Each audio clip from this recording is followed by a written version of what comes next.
جی پیغام، اور آپ تو ماشاءاللہ علم سے اور آپ ایجوکیشن سے منسلک ہیں، بچیاں آج کس طرح دیکھتے ہیں ان کا جو شوق اور ذوق ہے قرآن پاک کے حوالے سے؟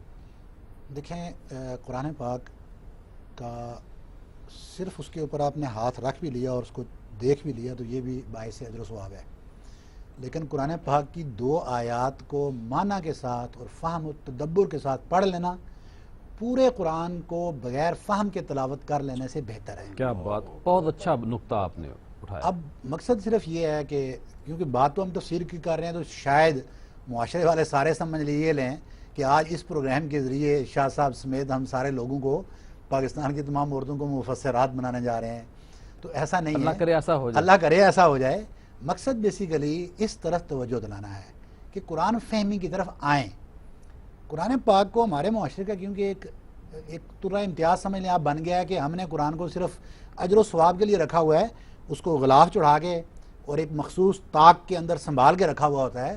آپ باہر کی دنیا میں چلے جائیں، شاہ صاحب تو سعودی میں پڑھے ہیں، میں خود عراق سے پڑھ کے آیا ہوں، ہمیں پتہ ہے کہ وہاں پہ قرآن پاک کو پڑھا جاتا ہے، قرآن پاک کو سنبھالا نہیں جاتا۔ جی ہم نے الماری کے اندر سنبھال دیا ہے اور ہم مشکل وقت کے لیے کہیں نکالتے ہیں دم درود کرنے کے لیے یا کوئی اجر و ثواب اس سے لینا ہو تب کرتے ہیں۔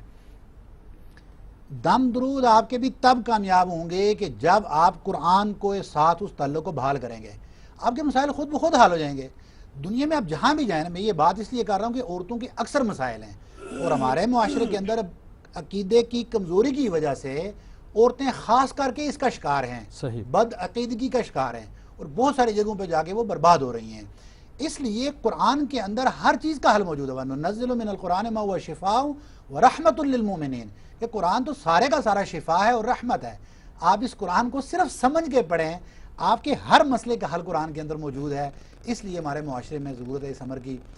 آپ نے پہلے یہ جو بات کی تھی، خود ہم نے باقاعدہ گرلز کالج شریعہ کا موجود ہے جہاں پہ 700 سے 800 طالبات اس وقت ماشاءاللہ قرآن اور حدیث کے علوم سے بہریاب ہو رہی ہیں منہاج القرآن کے نام سے، اور ہم گزارش کرتے ہیں کہ شاہ صاحب خود ماشاءاللہ ایک مدرسہ چلا رہے ہیں اور اچھا ادارہ چلا رہے ہیں قرآن فہمی کے، اور کئی مدارس چلا رہے ہیں۔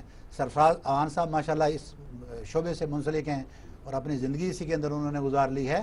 تو گزارش یہ ہے کہ عورتوں کو بالخصوص اس شعبے کو قرآن فہمی کی طرف لائیں، یعنی جو گھر کے مرد حضرات ہیں میں ان کے لیے گزارش کر رہا ہوں کہ ان کو صرف گھروں میں روٹیاں پکانے کے لیے اور اپنے گھر کے امور کے لیے نہ رکھیں بلکہ قرآن فہمی کی طرف لے کر آئیں۔